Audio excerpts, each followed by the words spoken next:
Bonjour à tous, donc le but aujourd'hui de cette vidéo est de découvrir ou de redécouvrir la notion de test unitaire en JUnit. Nous utiliserons donc JUnit4, nous allons donc voir un peu les différentes annotations qui permettent justement de définir des classes de test.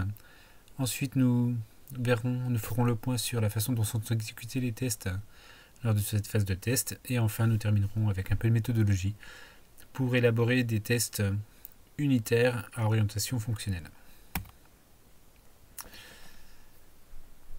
Donc on définit en général les classes de test dans l'espace test d'un projet Maven. Nous reviendrons tout de suite après avec un petit exemple. Et nous allons rencontrer les différentes annotations suivantes. On définit une méthode de test par l'annotation @test. À l'intérieur, nous découvrirons donc un jeu de test dans cette méthode. On a des méthodes qui peuvent être aussi annotées par l'annotation @before. Cette annotation permet justement d'exécuter cette méthode avant chaque méthode qui est annotée par @test. @after est le comportement similaire d'arrobas_before, mais juste après l'exécution d'une méthode de test. Et enfin, nous avons deux annotations, @beforeClass et @afterClass, qui sont exécutées une seule fois. Ce sont des méthodes statiques, une au chargement de la classe de test et l'autre à la fin, toute fin de l'exécution de la classe de test. Imaginons ici une classe composée de 7 méthodes, deux méthodes statiques, la méthode 1 et la méthode 7, respectivement annotées par @beforeClass et @afterClass. Nous avons la méthode 2 et 6 qui sont annotées respectivement par @before et @after, et nous avons trois méthodes de test, méthode 4, 3 et 5. L'exécution de la phase de test du coup va se dérouler de la façon suivante. Tout d'abord, en tout premier, la méthode 1 est exécutée, ici même. Ensuite, nous arrivons sur le @before, la méthode 2, et nous partons ensuite sur la première méthode de test. Une fois que celle-ci est exécutée, on passe à la méthode 6 qui est annotée par @after. On revient sur @before avant d'exécuter la seconde méthode de test ici, la méthode 3. On exécute ensuite @after, donc la méthode 6. On revient à la méthode 2 annotée @before. On exécute enfin la méthode 5 avant de revenir à la méthode 6 une nouvelle fois pour terminer enfin par la méthode 7. Nous allons voir ceci sur un petit exemple similaire, exactement le même.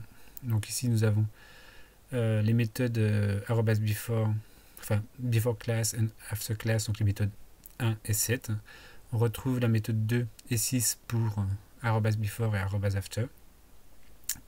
Et nos trois méthodes de test que j'ai volontairement mis dans le désordre, 5, 4 et 3. Exécutons la phase de test pour voir un peu ce qui va se passer. Nous exécutons ici avec IntelliJ. Alors la première chose que l'on constate, c'est qu'effectivement l'exécution des méthodes de test n'est pas l'ordre dans lequel nous les avons définies. Nous avons défini d'abord la méthode 5, puis 4, puis 3, et on observe que c'est la méthode 3, 4 et 5. Probablement l'ordre lexicographique en fait du nom des méthodes. On verra plus tard, dans un autre contexte, qu'il peut être important de gérer l'ordre des exécutions de méthodes, mais de manière générale, ça signifie aussi que quelque part, toutes les méthodes de test doivent être indépendantes les unes des autres.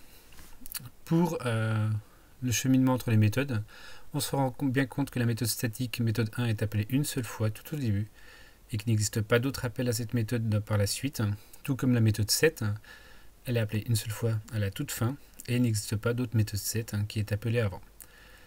On remarque qu'avant chaque méthode de test 3, 4 et 5, qui est ici, on a toujours la méthode 2 qui est appelée juste avant, tout comme la méthode 6 qui est appelée juste après. Ici, ici et ici. Donc on retrouve bien exactement le graphique que nous avons précédemment justement pour illustrer le chemin d'exécution. On revient à la présentation. Donc les méthodes de test doivent être finalement indépendantes les unes des autres. Il ne doit surtout pas y avoir d'effet de bord entre chacune des méthodes de test. Concernant la méthodologie, une bonne pratique en fait est de considérer qu'une méthode de test c'est égal à un scénario et pas plus en fait. Et du coup une méthode de test est structurée toujours essentiellement de 3 phases. La première phase c'est la mise en place du contexte pour l'instance visée, celle que l'on veut tester. Une fois qu'elle est mise en place dans le bon contexte, on exécute la méthode pour laquelle nous voulons valider le comportement. Et enfin, la dernière étape, c'est de vérifier que tout s'est bien passé comme on l'espérait. Et à l'aide d'assertions, nous devons vérifier effectivement que tout s'est bien passé. Donc on va ensemble étudier un use case, grosso modo. Donc nous avons ici une petite application qui gère une écurie, grosso modo. Donc nous avons une façade de laquelle nous avons des chevaux qui sont enregistrés par leurs identifiants. Donc nous avons 3 méthodes principales, le ajouter cheval, getChevalById qui nous permet de récupérer un cheval particulier, et enfin le getChevaux qui nous permet de récupérer tous les chevaux de cette écurie, entre guillemets. Un autre point important qu'il faut noter ici, c'est dans la classe cheval, nous avons ici une façon de générer des chevaux qui fait que l'identifiant est autogénéré. Donc le truc c'est qu'il est stocké effectivement à l'intérieur d'une constante statique qui va être incrémentée à chaque fois que l'on va créer une nouvelle méthode.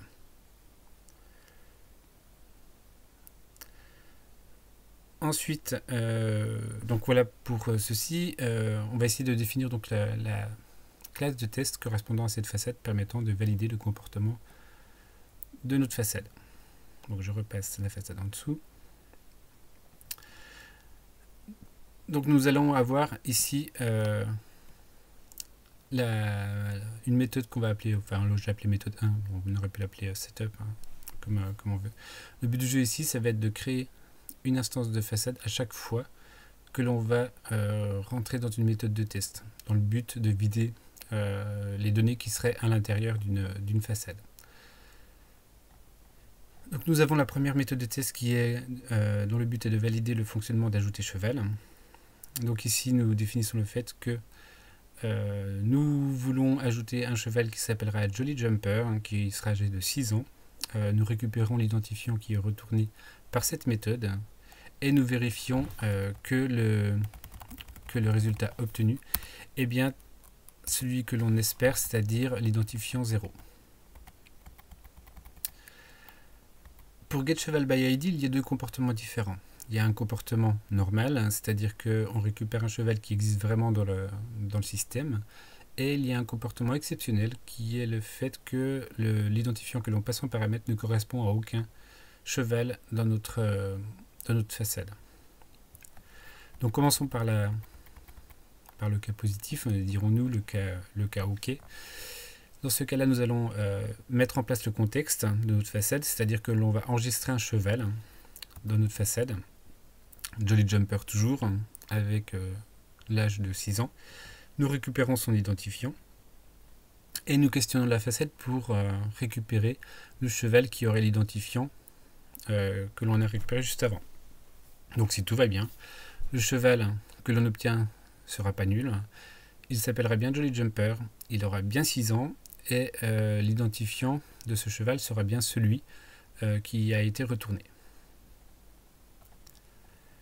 Le cas exceptionnel, nous avons ici une mise en contexte, nous enregistrons, on aurait pu ne rien mettre dedans en fait et demander un cheval, pourquoi pas.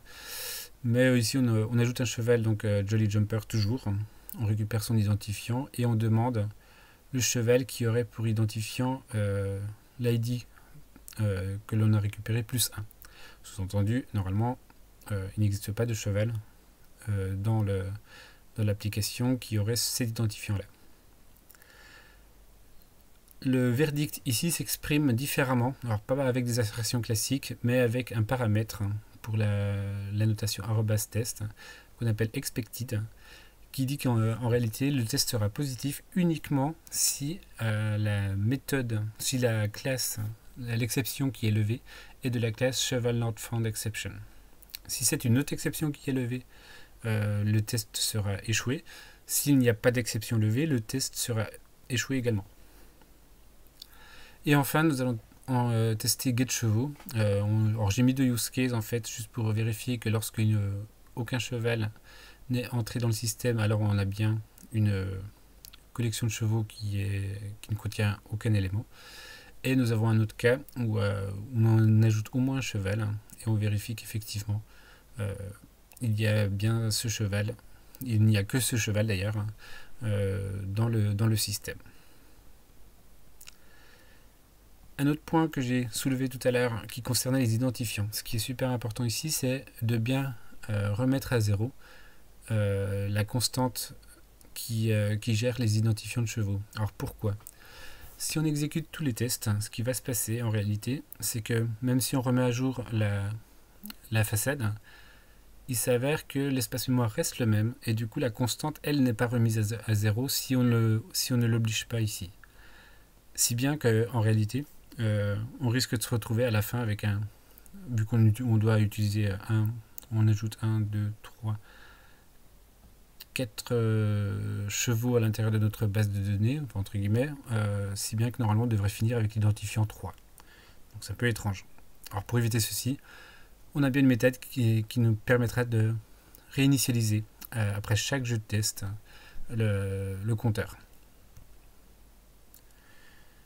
Et maintenant, on va vérifier qu'effectivement tout se passe comme prévu. On va juste vérifier qu'on n'a pas fait de boulettes dans nos jeux de test. Ça me semble correct.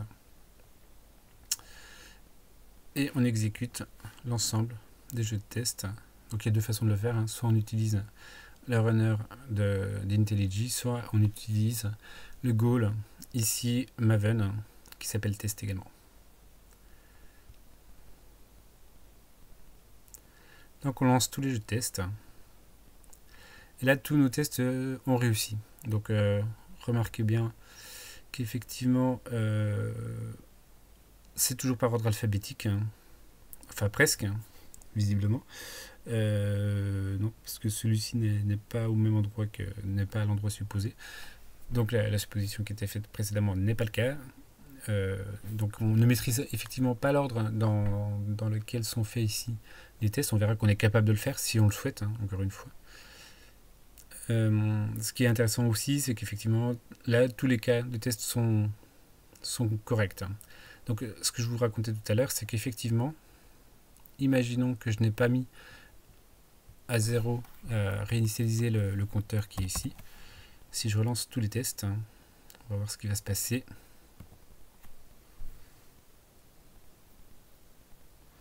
Donc il y en a un qui échoue. Et en particulier, il nous dit que c'est étrange. On attendait la valeur 3 et finalement on a 0. En réalité, c'est l'inverse. On attendait 0 mais on a 3. Et c'est exactement ce que je vous racontais tout à l'heure. Le compteur n'a pas été remis à 0. C'est bien que la création qui a été faite en tout dernier, qui était notre premier jeu de test qui était ici, qui était censé vraiment être 0, elle n'est plus 0 du tout au moment où il est exécuté. Donc c'est pour ça qu'il est super important de bien faire attention à notre ennemi qui sont les constantes définies en statique.